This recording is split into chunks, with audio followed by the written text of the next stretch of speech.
Hello, my dears. This is Annette of AnnetteLeonard.com coming at you again with another moment for chronic wellness. I'm glad you're here. I'm talking about overstepping my limits and what I do to come back from that. And I'm not talking about like the biggest of relapses. I'm talking about I had a boundary, I set a timeline, I meant not to eat that, and I blew through those things. And so I've created setbacks for myself. And for me, this just happened in relation to the holidays. And I think that one of the most pivotal and profound things that have come out of this long-term illness has been learning how to practice self-love. And that's a deeper, longer story. It did not come early. It did not come easily.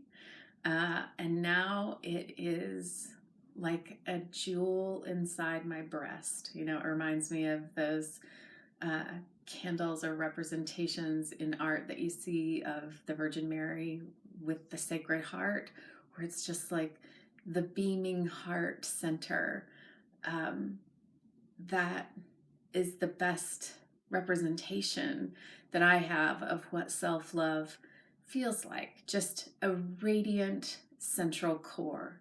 And I'm not saying that it's undisrupted or sometimes isn't covered or shrouded or hard for me to be in touch with. Sometimes it is.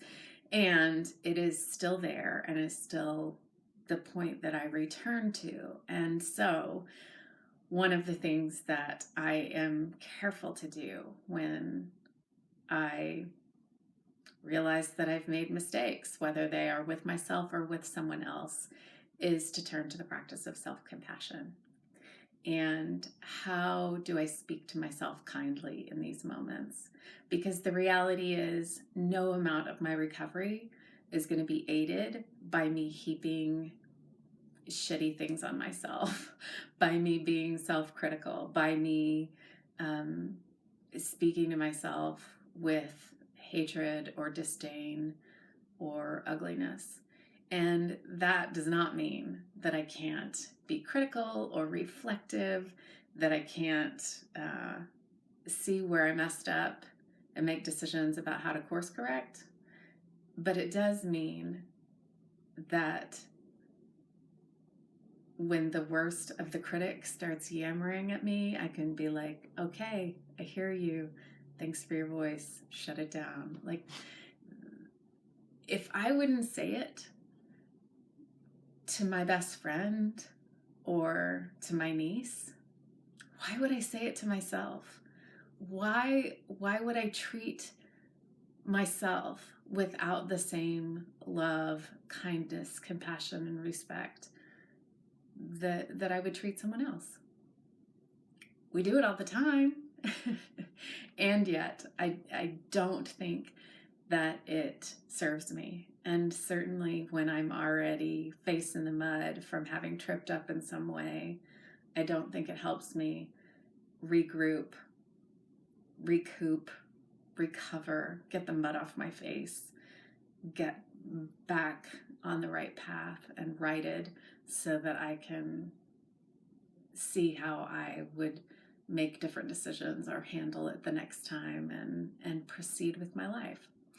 And so if you're not familiar with Kristin Neff, Neff, Kristin with a K, she has incredible work about self-compassion that's available for you to see on her website and download and interact with.